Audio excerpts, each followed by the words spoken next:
Welcome, everybody, to Season 4, Episode 20 of the Fantasy Guys. We are here and ready for another amazing show today. Looking forward to this episode.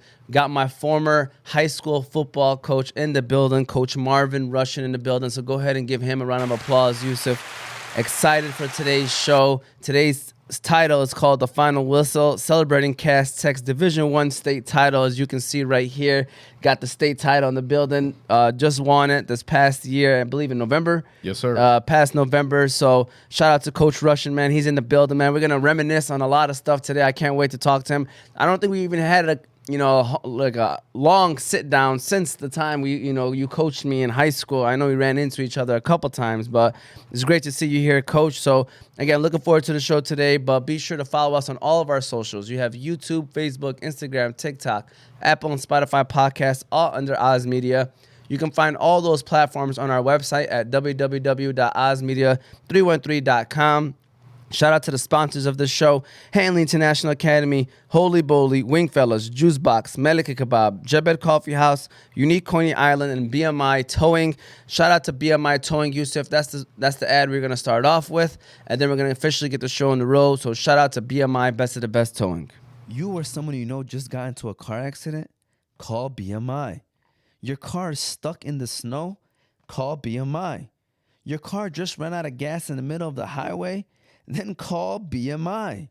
BMI Towing is the best towing and road service company around.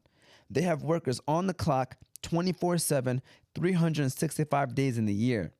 Their location is in Oak Park, Michigan, and their number is 313-460-3222. If you are looking for the best of the best road service around, then call BMI Towing. All right, Coach. So first of all, how you been? As you can see, I'm rocking the Hamtramck gear, trying to represent a little bit. You know what I'm saying? I ain't getting no Cass Tech gear from my brother. He never hooked me up with no Cass Tech gear. You know what I'm saying? But I see you rocking the Cass. So just first of all, before we even start, going into the questions, how are you? How you been? What's new with you? I mean, literally, it's been almost, like I said, about 15 years since we actually sat down and had a, good conversation. So how's everything with you, man? Life is wonderful. Life is great. Great balance between work, football, family, my beliefs and everything. So life is great, particularly hanging right now with QB1. Man, I love those days at Hamtramck, man. It was about the simplest form of the game, about having fun and just getting out there and having camaraderie. So, hey, so first of all, it was a great time, like you said, and that year that we had, it was a memorable one because I don't think people knew, Hamtramck struggled for a long period of time. And, you guys came in my senior year, and I'm just going to quickly just say this story. I played baseball, so I didn't really start, because you guys started, like, immediately. I don't know if it was, like, March or April or May, whatever it was, working out and doing that stuff.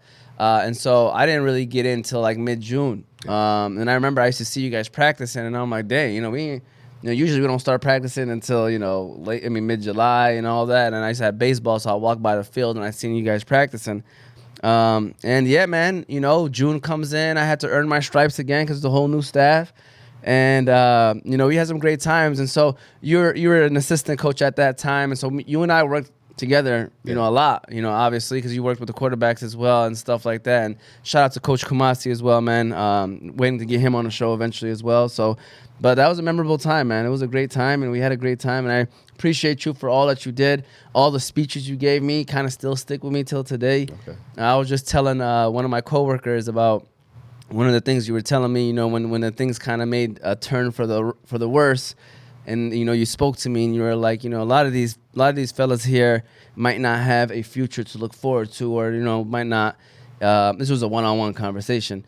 But, you told me, hey, I know I expect some great things from you. And, you got to be the leader now because, things took a turn for the less. So, that kind of conversation kind of stuck with me till today, man. So I appreciate you for all that you did, man. Well, that's awesome. I mean, many great things happened while we were at Hamtramck. One of my best friends in life, Leo Wells, took over as the head coach or whatnot. Me and Leo are like this. I know we got the conversations beforehand when Coach Kamasi took over from Coach Mullins about you, and he expected you to be the starting quarterback, and we tested you to make you have to earn it. I know it was a change of culture and trying to make certain that we have a proper off-season, getting back to lifting and running to get the team prepared, but you were the nucleus of it. That's why I said QB1, my favorite quarterback to this date. So Whoa. my guys would be mad at me right now for saying that. So Can we get an air horn right quick, man? He's our favorite quarterback to this day, man. Hey, I appreciate you, Coach, tough man. Tough as nails, because, I mean, whatever we put you at, I remember one of the games, and hate to say it, before you probably had those concussion protocols, you took a couple of shots and just got back up, and we took you to the side. We'd have trainers. You said, I'm good. We cleared you. You're back in the game, and you was, like I said, tough as nails. Yeah, man. No, that's funny, man. But that's what it's all about, man. You know, when you get hit, you got to get right back up. Yep. So that's how it is, man. So I appreciate you for that shot. I'm going to have to make that a clip, Yusuf, by the way. I just want to throw that out there. So, you know, what has your coaching journey looked like? I mean, I know we kind of mentioned Hamtramck. We kind of mentioned now you are the head coach of Cass Tech football. And what made you want to go back to Cass? I mean, I think you graduated from there, right? Yeah, so you go. I mean, tell us your journey from the beginning till now, and then, you know, what made you want to come back to Cass? Well, I mean, I think one of the things about, you know, I'm a 1993 graduate of Cass Tech, and you know, my coaches at Cass, Coach Sherrell Rowland, Coach Wiltshire, you know, those guys really were like father figures to me. Coach Wiltshire more like maybe a big brother to me or whatnot, and just helping me build myself as a man, and particularly with confidence. So getting the opportunity to play football at Eastern Michigan, end up getting a career at Comerica Bank, and one of my best friends to this day, Terrence Mathis, was coaching at Cooley High School. I just went to go watch them play Country Day. And for some reason, I saw some gaps that day and started trying to help them during the game. And next thing you know, I'm in the coaching game at Cooley High School the next week or whatever, thanks to my manager. So my coaching career took me from Cooley to Northern High School, which no longer exists. Southeastern, me and Coach Kamasi were to work with the great Don Shell English and helped turn that program around, and he made it one of the powers in the city. I took some time off. Start coaching Little League in Grosse Pointe, North Barons with my son when he started playing football. And then eventually Kamasi got me over there with Hamtramck after I had retired, I thought. And eventually, you know, when we decided that we weren't going back to Hamtramck, you know, Coach Wiltshire had approached me about coming and helping with Cass. Started over there in the kicking game, helping with the kickers. Shout out to my kicker who was the first PSL kicker to kick a field goal in the state championship game in 12 or whatnot. That's funny. But the becoming the head coach at Cass is not something I really envisioned. We had a conversation 4 years ago, Coach Wiltshire, that summer, that he anticipated having an opportunity to join the Michigan State coaching staff, and we didn't have a succession plan in place. I didn't want to see all Coach Wiltshire's work fall apart. You know, I wanted to make certain that what he had built along with Coach Rowland, that was able to create that foundation, keep it there, and let it get to the next level. So I've made every effort with Coach Wiltshire's assistance to try to get the job. And fortunately, the great Lisa Phillips hired me as the football coach 4 years ago. Go ahead and give that a round of applause, man. That's awesome, man. Is Coach Wiltshire at MSU, or where's he at now? He's the AD over at Harper Woods High School. Oh, okay. Yeah. So he went to Michigan State for a while, moved it over to the East Coast, and now he's back here in Southeast Michigan, Metro Detroit. Nice. Yeah. That's awesome. Yeah. And so you had mentioned, you know, your journey throughout it all. What do you feel like now as the head coach of Cass Tech? Like, is this something that, you know, how do you balance it with your career? You know, that's like one thing I keep thinking about, because people tell me, like, would you ever coach high school? I was like, no, because I would be so dedicated to it. I'd be worried about my other things in life. You know what I mean? So the balance, how do you do it? Well, that's one of the great things. We were looking to ask some coaches right now. We're really trying to add young guys, and that's the first question I ask them about work-life balance, particularly if they have kids, they got a significant other in their life, because you give up so much. You know, that's one thing I don't think that all the coaches, particularly high school and youth, deserve a shout out for, is the sacrifices their families make with them not being around all the time. But honestly, it's my career. I mean, right now, my life is really family, football, and work. I'm up probably at 6 o'clock. I try to get to work at 7:30 most days. The beauty of what we do at Cass, football really doesn't start till about 5:30. We do study table from 3:30, probably about 5:15, or tutoring, depending on what the kid needs. Come 5:30, we're lifting weights, or we're in practice during season. We're getting done around 7:30 or whatnot. So we have late days. I think it was one of the beauties for me when I was at Cass, because it kept me busy, kept me out the streets, because all I had time was for school and football. But it really right now is just to focus on trying to give everything I can to those three things: my family, Comerica Bank, and football. So where does family come in? Because it seems like that's like work and football, family on the weekends, or Well, I thank God for FaceTime and the iPhone. My kids finally taught me the iPhone, so I spend a lot of time with my daughter and my son having conversations, more FaceTime conversations the weekend, try to make sure we're out, going to dinner, hanging out, doing things or whatnot. My daughter runs me or whatever, so where she needs me to Uber her around, so she gets her way with that. But just trying to be present as much as possible because it is a sacrifice, and I probably give up some things socially or whatever to make certain that hopefully that my employer, my family, and quite honestly, Cass Tech football gets the best of me. Listen, man. I see you everywhere. You post. You do a great job with making sure you are transparent with what's going on with the program, and so, the things that you're doing. Kudos to you, man.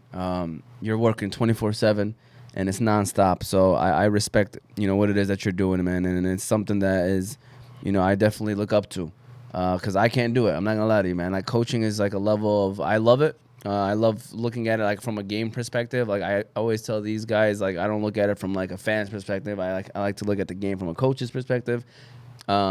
But when I do that, I sit there and I imagine like would I be able to do that? I'm like, man, I'll be dedicating so much to it that all the other stuff would probably the balance is not easy. Well, it's interesting because people don't realize, the time we put in. We're 6 days a week during the season. So Saturday is our only off day because we want the kids to get out to visit colleges to help their promotion and trying to figure out what they're going to do with their talents at the next level. Last year I was out on the road a lot watching my son play college football. Most Sundays we're practicing, pretty much just watching film and maybe doing a light conditioning, get those bumps and nicks out of them or whatnot, and doing the prep for the week ahead. So it's a grind. One of my coaches just was fortunate enough to get a head job. Donovan Jackson just took over Ferndale High School, and he spent one season with us, and he didn't realize what we ask of our coaches in terms of work and time, and it's a physical, mental grind. It is. I know, like after the season, last 2 years, I mean, it takes like about 2 weeks to get your body and your mind to kind of recover just because you're worn down, I mean, especially when you're winning state titles, right, man? So, that's my next question to you is, what were some of the most, first of all, winning the state title? Like, let's give that a round of applause one more time, man. Like, that's, it's the ultimate goal. It's the ultimate prize, and especially Division I. It's not, no offense to other divisions. I mean, all of it is a great accomplishment. But when you win a Division I state title, that's the top accomplishment of them all, I feel like. So, standout moments from last season, that you believe contributed to the winning the state title. What are some moments that you remember? Well, number one, Alex Graham coming back from IMG. Alex Graham played football for us his first 2 years. He and his family made the decision to go to IMG Academy. Where's that at, by the way? That's in Bradenton, Florida. It's in Florida? One of the top, Okay. one of the top academies probably in the world in producing athletes from tennis all the way to basketball, football, or whatnot. And it really is a college experience. But he found it to be a lot business-like. Missed his family, in particular his brother James Johnson, so he wanted to come back home and play with his brother during the senior year, have a chance to win a state championship with him. And honestly, like I told him, the school is yours. We need a leader in the school. There's leaders in here, but I think you can be the guy. Just the way he carries himself in the classroom, on the field, and just had a love for the game and love for people. But I think that was number one, him and his family making a decision to come back because you need dudes if you're trying to win big things. Yeah. But it's not just what they do in the field. I learned this with one of the jerseys you have. You got the Kobe King and Kalen King jersey up. And it takes me back to their senior year. We're getting ready to play Belleville, and unfortunately they opted out with COVID. We had that long delay. And we had some talent, and we weren't able to get over that hump against Belleville. But part of it was what I realized, not just not having them on the field, it's just when you have dudes like that, the confidence they instill in the players around them. And I just saw some guys didn't have that same belief in themselves when them dudes weren't next to them. So that's one of the beauties of Alex Graham, just made everybody better, not just with his on-field play, his leadership, but making other guys more comfortable and confident in himself. So that would probably be one.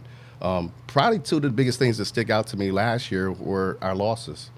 We played miserably against Rockford, and we took the game because we wanted to be in difficult environments. We wanted to stress ourselves to make certain we can get that mental fortitude to push ahead. So we get down almost like 28-0 or whatever, and we get ourselves all the way back.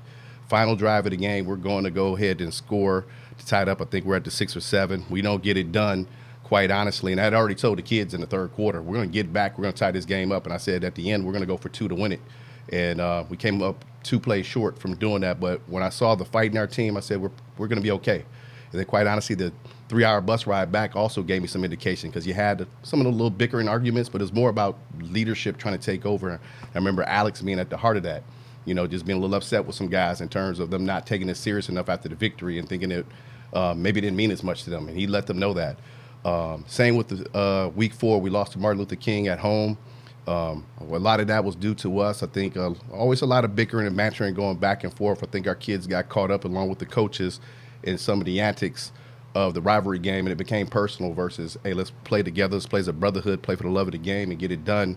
And again, we lose that game in overtime, and I just walk away like, hey, we left some things on the field. We probably should have won the game, but we have 2 games that I feel like we beat ourselves.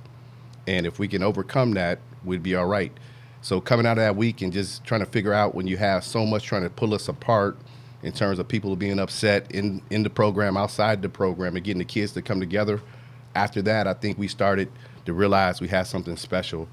I know our Renaissance game, we had one of our senior leaders, Cassius Shivers, had a hell of a game. I mean, I think he caused like 3 turnovers with punch-outs. And I'll be honest, I thought that was the next trigger of the season changing, just his energy and creating ways to create turnovers and watch how the team got churned up on it. And one of them, he created a turnover. I think he's going back for a 60-yard touchdown return, and he just hands the ball off to a teammate. Didn't have to do it, and he just celebrates that. And that, to me, right there, I said, we're home now.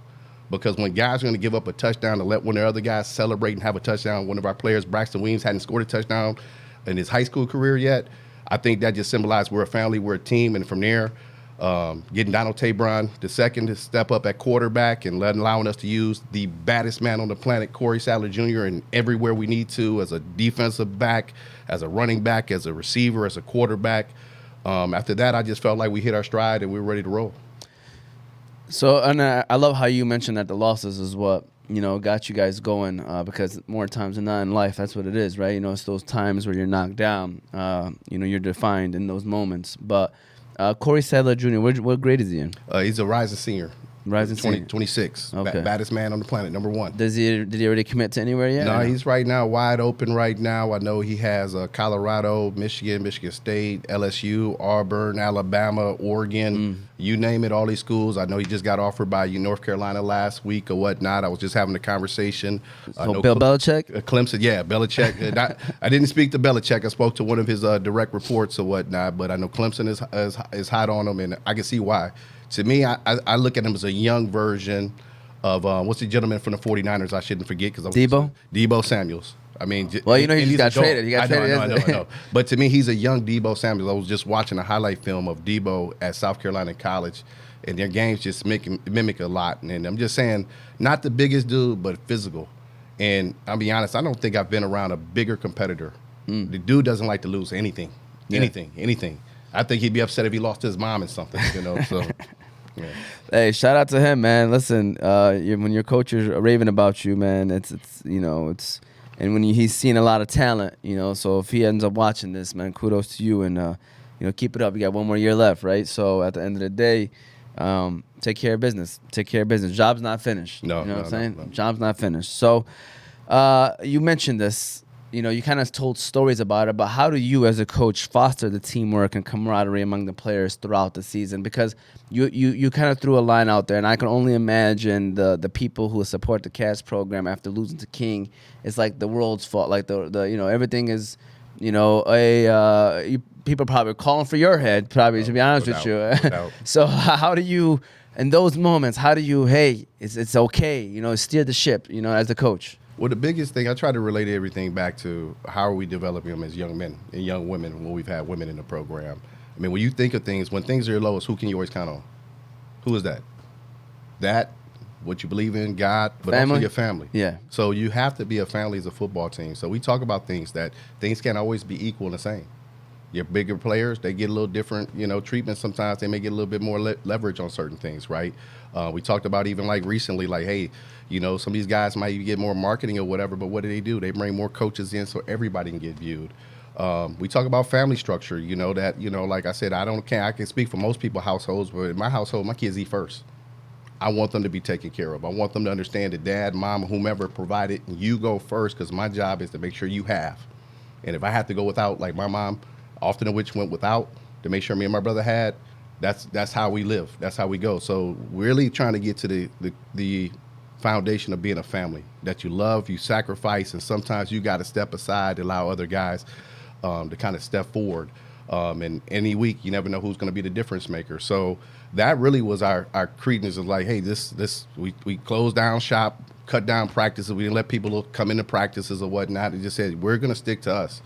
And I think it helped too a little bit. There was a little turn of tide in the building after the King loss, where some of the sentiment from some of the teachers and some of the faculty and some of the student body wasn't as favorable. And we have this thing, no new friends. That Drake song has always been that, no new friends. Yeah. Because we told them we're going to have success. And don't forget who was here at the beginning. It was your family, it's your teammates, and the people that turned their back. Don't let them get on this bandwagon. Yeah. I'm big about that. I don't like fake love. That's what's up. So if I come in a Cass Tech shirt next year, Good. All right, Omar Tibet, QB1. You always. Hey, it takes me back to this story like we were talking about earlier with Ghazali. We had days, and this is funny, I learned this from Leo Wells, because I have the opposite problem at Cass. I'm up here trying to count, do we got enough or too many people on the field? I mean, we had the one game, and I'm trying to count the defense. I'm the defensive coordinator, see if we got enough or too many. And coach tells me, stop, you're doing this too hard. We got 15 guys. Just count the sideline. Count for 4 on the sideline. So that way you know you got enough on the field. But it just takes me back to the story, you and Ghazali, where we were struggling to be able to do practice, because there were times we just did half-line practices. And hey, shout out to Coach Wells, because do you remember me and Coach Wells? Sometimes trying to dress up for practice so we could kind of practice or whatever. But we asked the two of you to go recruit some of the building to get us some more guys so we could actually practice and maybe have some more athletes to be successful. Then the next day, you guys turn up with like 25 dudes. Yeah. It's crazy. Yeah, no, that's funny, man. Those are funny moments, man, and memorable moments. But a lot of the people, they just need somebody to push them. Honestly, I'm so mad at a lot of looking back. I'm mad at a lot of people I went to school with, because they're athletes. They just never played.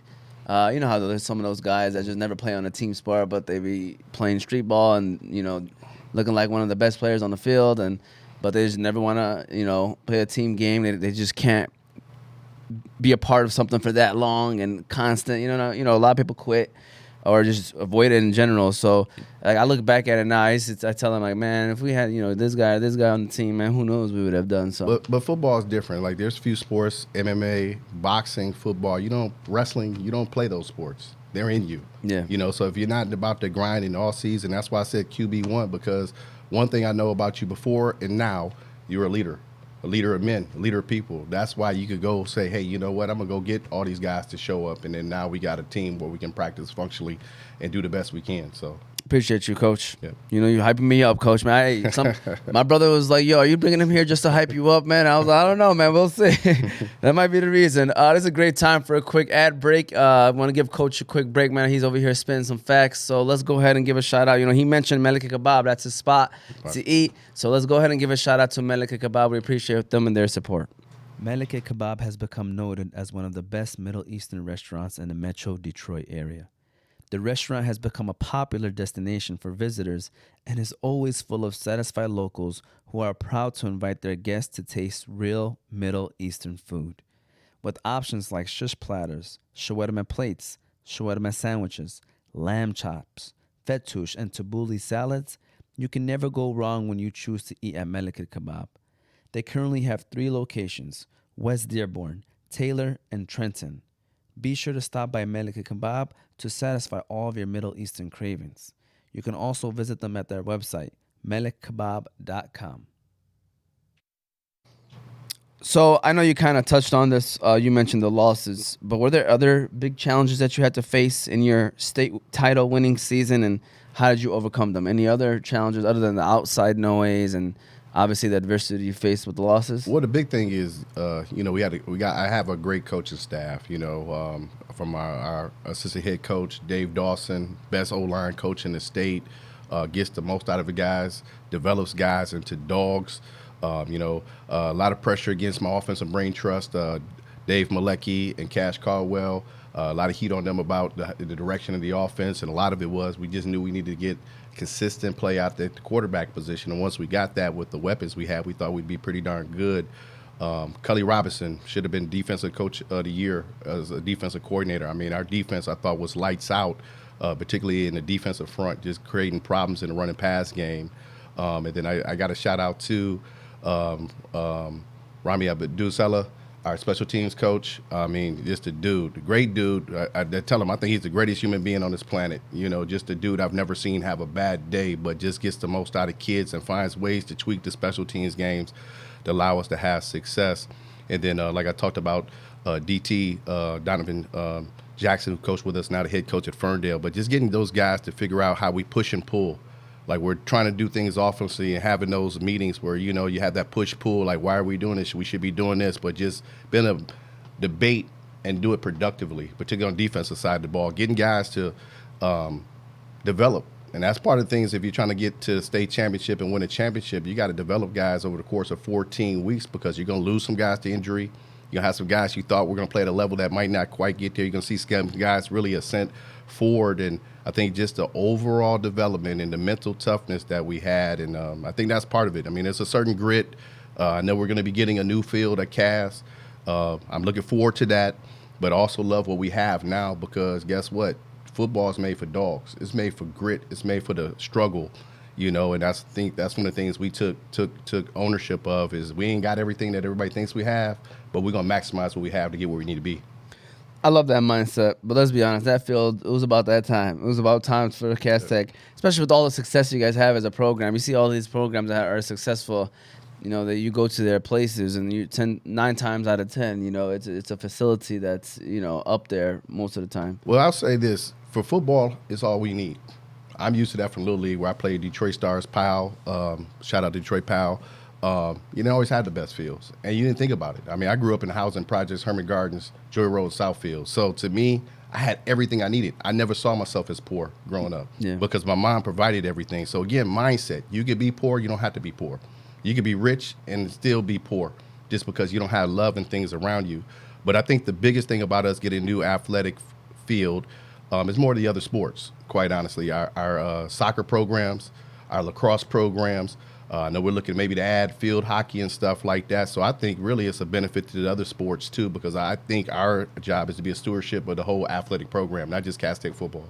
Love that. Listen, Coach, man, you know, I usually pull out like 3 clips for each episode. Mm-hmm. You know, one of the most, you know, you making it hard for me to pull out a clip with you hyping me up with all these quotes that you're giving me, man.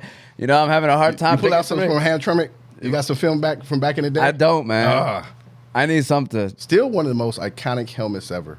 Really? That Hamtramck Cosmos helmet with the H? I mean, I like the maroon with the white face mask? Oh, actually, man, you're going to be mad at me. I actually painted it over with the fantasy. You should not have done that. It's like if you look at Texas A&M helmet, it's like iconic. Yeah. And I put a Hamtramck helmet right above it. So what's the difference between Hamtramck and Cass Tech? It's a CT and an H, and it's the colors. You know what I mean? Not really that much of a difference other than the H and the CT. It's just you know, it's simple, but it's bold. If that makes sense. Yeah. To me, it's just classic, and it just to me, that uniform was hard with the Cosmos on it. Yeah. Hamtramck. No, for sure. Yeah. For sure, man. So definitely, I think, is that the helmet I colored over, man? Oh, dang, never mind. Never let them do that. Yeah.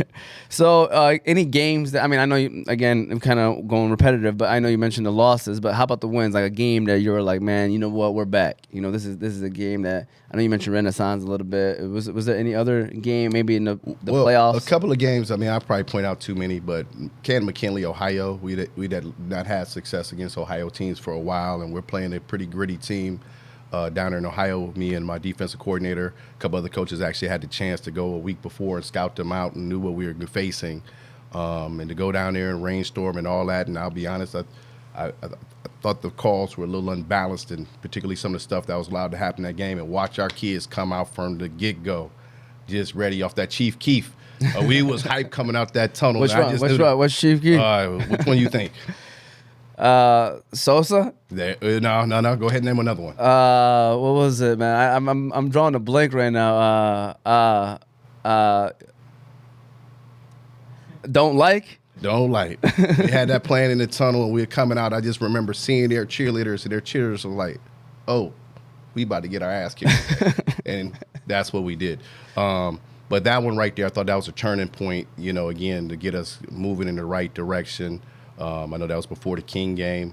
Another game sticks out to me was the King game coming out city championship. It was a mindset that week. So rematch. I had a rematch. Yeah, the rematch, because we just talked about it, man. If you want to make this personal, stay your ass at Cass. If this is going to be about you, stay at Cass. Don't come down to Ford Field, because it's about the whole team. If we focus on us, because typically when we take care of Cass, we're all right. We start worrying about individual accomplishments, trying to prove something to somebody else, we struggle. So just the mindset and coming out in that tunnel, and I remember I was asked to do a pregame interview, and I told the gentleman, this Cass Tech, we don't need pregame interviews. The pregame interview was on Sunday when we started this week of practice, so we ready to roll. And I could tell in that tunnel the energy was right, and thank God we had success. The Dakota game sticks out. I thought we controlled much of the game.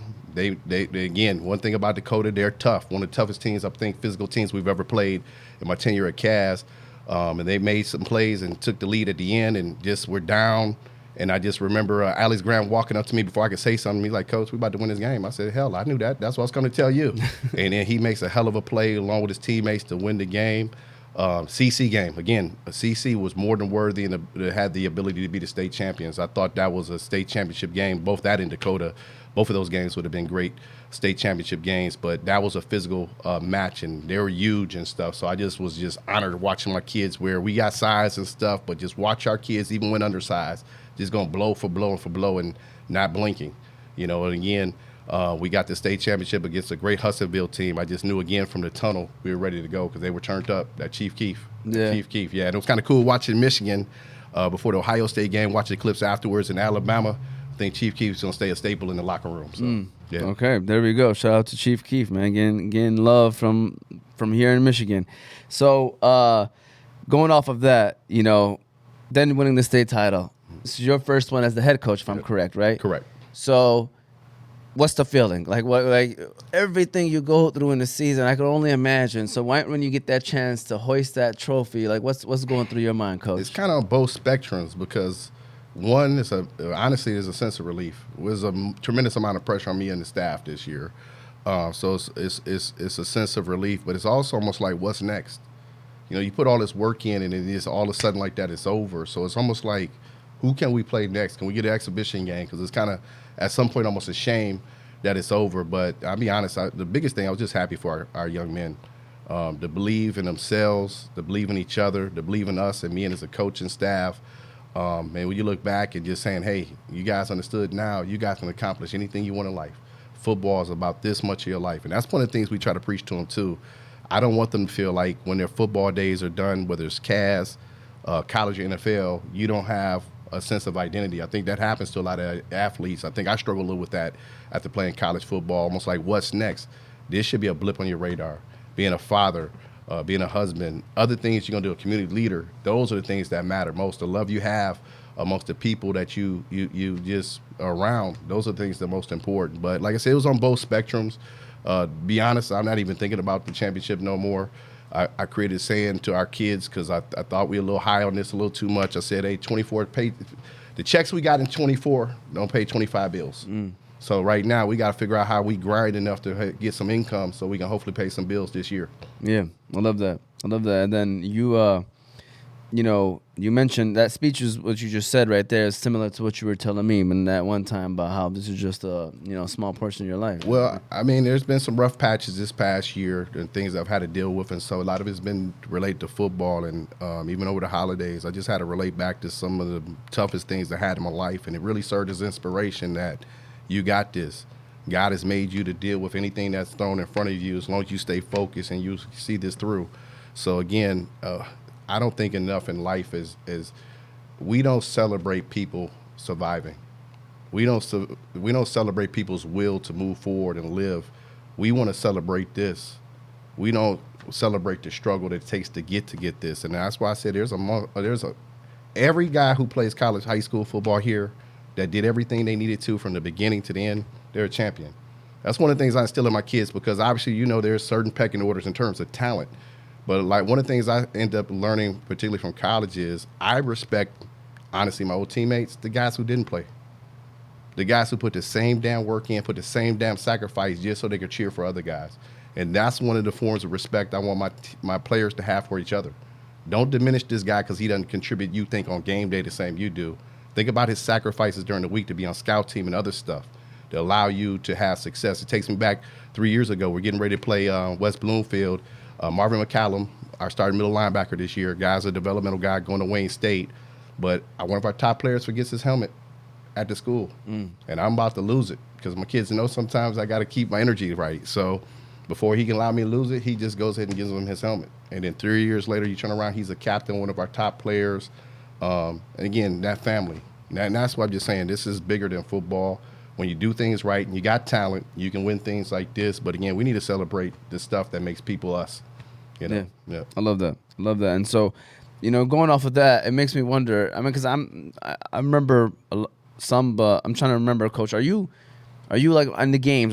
How are you? What's your mindset in the game? How's your attitude? Like, are you yelling? I'm churned in practice. My philosophy is I'm gonna stress the hell out of you Monday through Thursday. Well, actually Sunday through Thursday. Come game day, I'm not really trying to do that. Because if we put you through every pressure, just go ahead and ball, be a dog. If we stress you out during the week, game day, I know you're going to give me your all. I'm not about to mess with you. I might say a couple of words at halftime and pregame to try to get you hype along with the music. But no, I'm trying to be chill on game day because one thing I had to learn is, particularly as a head coach, your kids take on you. If you're stressed out on game day, guess what they're going to do? They're going to stress out. Hence Dakota. They score. I'm not losing my stuff. I go on the kickoff return huddle, talk to Alex Graham and them, and then we're about to go make some plays. And that's the mindset. You always got to be thinking forward and ahead and whatever. And I got to remember, if I lose my cool, if I'm not confident, the kids are going to be thinking the same. So I want guys who feel great about who they are, whether they're 3 foot tall or 8 foot tall. Coach Rushing, man, giving you guys some life lessons right now, man. We're going to take our final ad break, Yusuf, and we're going to go ahead and give a shout-out to Unique Coney Island. We appreciate them and their support. And then we're going to, believe it or not, we're moving into the last third of the show, Coach. So shout-out to Unique Coney Island. You need something that's going to hit the spot? Unique Coney Island. Come get it while it's hot. Unique Coney Island. Like G-Mac Cash said it, man, make sure you stop by Unique Coney Island. They're famous for their original unique pita, homemade chicken lemon rice, unique chicken qalaba, shawarma, gyro, burgers, and much more. They also now have a reward system. For every 100 points you get $7 off your next meal. So be sure to visit their website at uniqueconeyisland.com or call them at 1586-554-7931.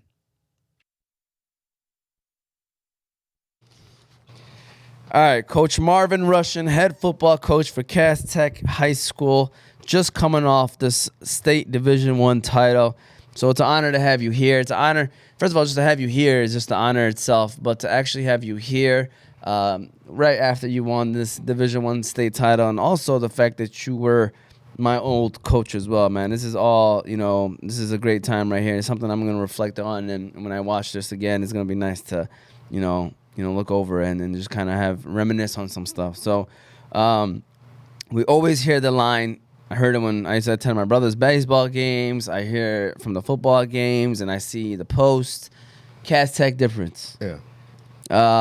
What do you think separates Cass Tech from all the other high schools? Like, what's that slogan right there? What makes them different? And one of the things I think that makes Cass Tech different is I don't care where you come from, you have a spot that you belong at Cass. Like if you go just sit in our dining commons during lunch, everybody fits in. There's a crowd for everybody. I don't know if you're goth or whatever it is, you're into hip hop or you're artistic, whatever it is, there's a spot for you and you're accepted. So when you look at the opportunities academically, really good education, when you look at the stuff socially, opportunities like I just talked about athletically, opportunities to go to college, other programs that we have where you can get your associate's degree. Our principal is phenomenal, Lisa Phillips. I mean, you're talking about she's made partnerships with like the Illich organization, University of Michigan, Michigan State, Gucci. Opportunities our kids get to go ahead and explore this world and figure out what they want to do while in an environment that they're loved and nourished and allowed to grow. I came to Cass, and I didn't honestly choose to go to Cass. I did, but I didn't have a choice. My mom told me it was Cass, Renaissance of King, and obviously, I chose the right one, Cass. But I wanted to go to my neighborhood school, Cody, but my mom just realized she wanted me in an environment that was probably going to help me think bigger and move forward. And that's one of the beauties I think I had too growing up. I'm a military brat, so we spent time in Germany, other parts of the United States. So even though when we moved here and my parents split, and we ended up being in the projects, the Herman Gardens, I had a different mindset than a lot of the kids I grew up with because I seen more, I expected more. And I think that's part of what Cass is. We want you to see more. We want you to expect more. We want you to be the best you. So I think that's the Cass Tech difference.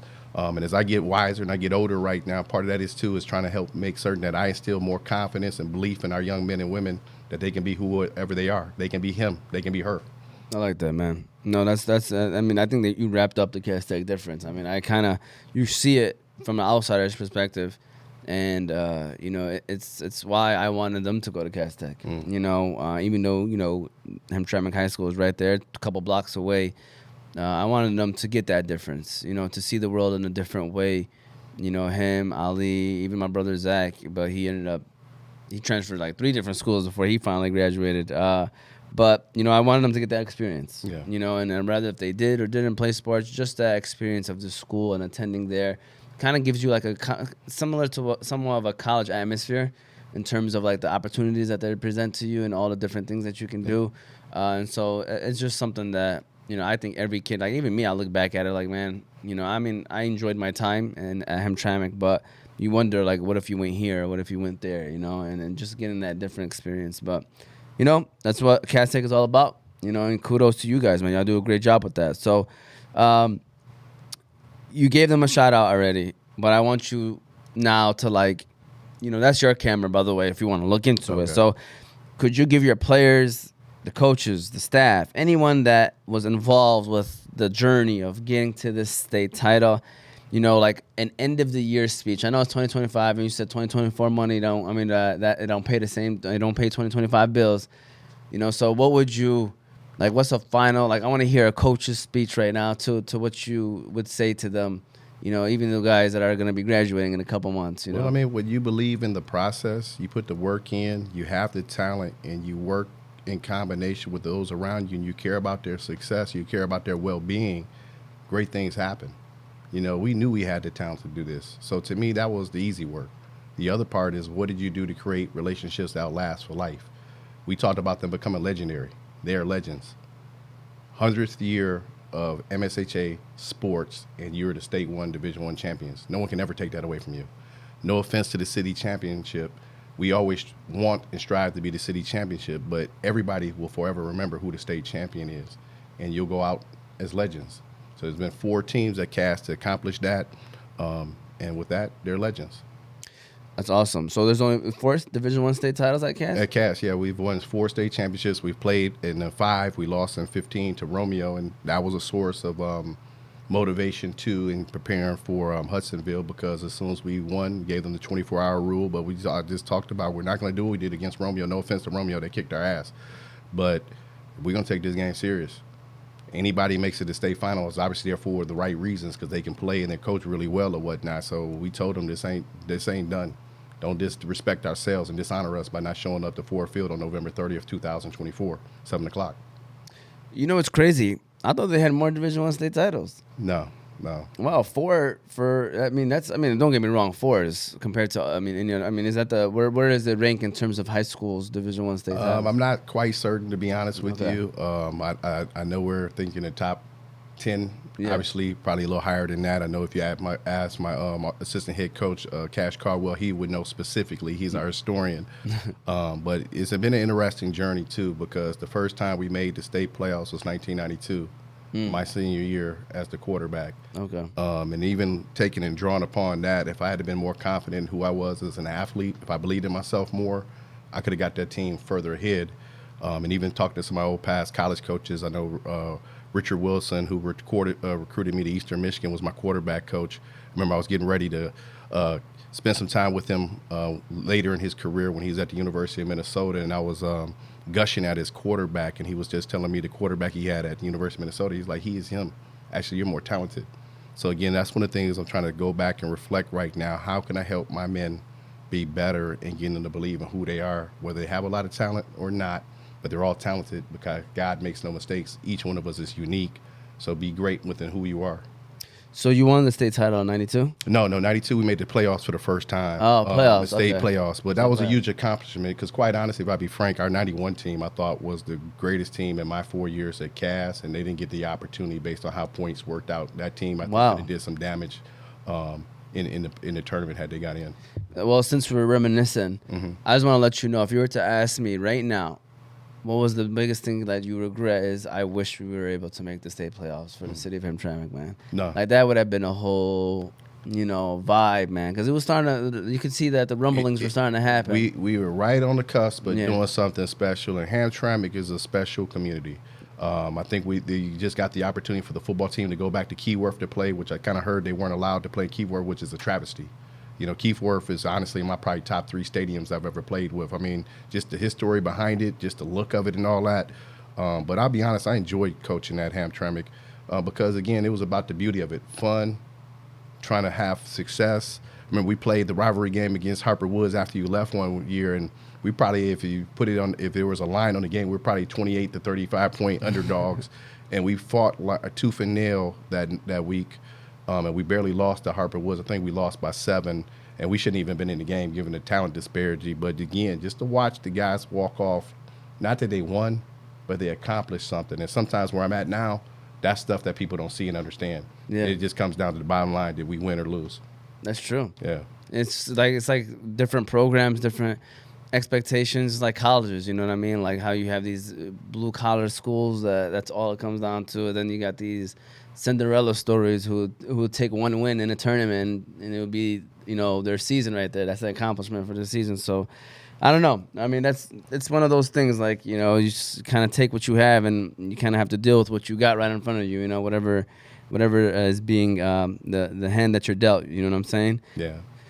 So, advice time. Mm-hmm. All right. What advice would you give to aspiring high school football coaches looking to make an impact on their programs? Be a few things. One, be humble. You got to make certain you be able to listen. There's times I probably should have listened more and internalized some of the messaging. Make sure you're creating partnerships within the entire organization that starts from the administration of school all the way to the parents. I know one of the things we've done better of recent is doing our parent-teacher conference, trying to mimic it from school to make sure we sit down with the families, which you're in the midst of starting to do again. We've done a few of them, but to get the parents intake with the kid there, what are your goals off the field, on the field? Well, how was your experience from the season? Well, what are you expecting from this year? What can we do better as a staff and stuff? Just taking some of the things that we do is with my employer and stuff. Being confident in who you are, because I know even this past season, starting 2-2, and we had a similar thing a couple of years ago. We started slow, and just understanding that you got to trust your process and yourself. And even like with some of the pressures we faced this year, where we heard the rumblings that certain parties maybe not wanted us to be the leadership of the football program going forward, but having a great staff and trusting your staff, because me and my staff decided, hey, whether we're going to be here or not, we're going to be men. And we're going to go out on our shield if we go out. We're going to go out our way, doing it the right way, and that helped lead to this. Listen, man, good. Give this a round of applause, man, because I know you kind of just... That's a lot of pressure being head football coach at Cass Tech, man. I'm going to be honest with you. I mean, you talk about top 5 most pressure coaches in the state of Michigan, it has to be up there. I'm trying to make this a light situation and probably what was a hard time, but it's not easy. It's not easy, man, and it's just... I can only imagine. I did not know you started 2-2 too. That's crazy. So you started 2-2 and pretty much won the rest of the games, right? Rest of the way. So kudos to you, man. You about to say something to Well, I'm just saying it's a reflection of my foundation, my mom, Marguerite Rushing. So anything I've ever faced, my mom faced tenfold. My mom's an immigrant to this country, had 2 kids, had to build a life for us, sacrifice a lot for us right now, never take credit for anything. So anything I ever do and accomplish is going to be to the love of my mom, because she's given everything for me and my brother. See, Coach, man, you're going to give me a hard time trying to pick some clips out today, man. I'm going to look over this story, man. I got to have the mama clip in there, too, man.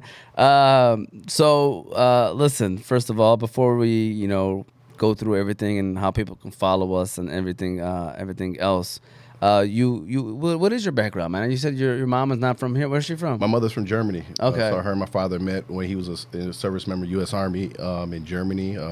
They had me. They got married. They moved here.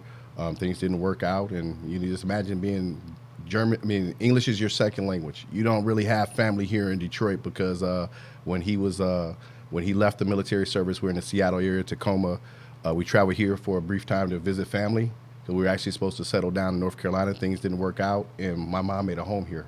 she figured out how to make all this stuff happen. So when I sit back and when you're young, you don't understand always what's happening, but now being an adult and look back and seeing her resolve, her sacrifice, and all that stuff. So if I ever get down sometimes, I just said I got to have the dog in the will of my mom. Yeah. Because she's tough as nails. That's what's up, man. Did not know that. Yeah. Did not know you had some German in you as well, Coach. So. I actually was born in Germany myself. So. Oh, for real? Yeah. Sprechen Sie Deutsch? Okay. So you speak German? I used to. It was my first in language, but when we moved here, my mom stopped speaking German in the household because she wanted to work on her English, try to get rid of her accent, which she still has because you can't get rid of it. And I lost it. So it's one of her regrets, one of my regrets that I don't speak German. Nice. Yeah. I mean, that is something that, you know, as you know, for us that are here, we try to push it on our kids to have that nice second or at least third language where, you know, it takes you very far in life. You have to. You have to. You got to understand your heritage, your culture, where you're from. Yeah. And that will guide you where you're going. I love that. Well, listen. And I'm going to cut you off real quick, too, because I got to say this. Yeah. This is one of the beauties about Hamtramck, too, because it was really good for my development as a man and also as a coach. Just the amount of diversity in Hamtramck. How many languages are spoken at school? Because it was crazy. Over 20. Over 20. That used to just, it was crazy to me. And you talk about like walking down the hallway and watching kids from all these different backgrounds just come together and get along. I'll be honest, there's something special about the Hamtramck community. For a lot of people who hadn't checked it out, you need to go out, get to the shops, get to the restaurants, and just enjoy and learn the culture of Hamtramck.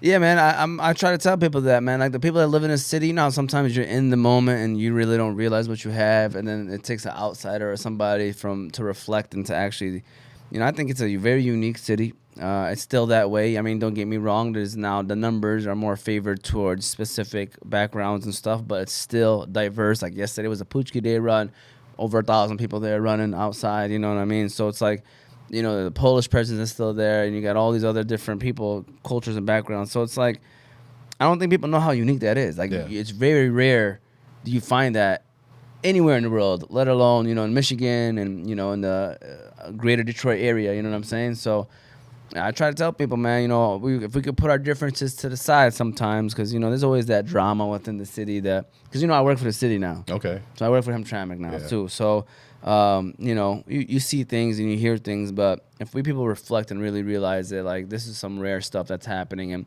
it's normal to have a dispute every now and then. And just think about the teams you were on from Hamtramck, just the amount of diversity, and I can't remember conflicts within.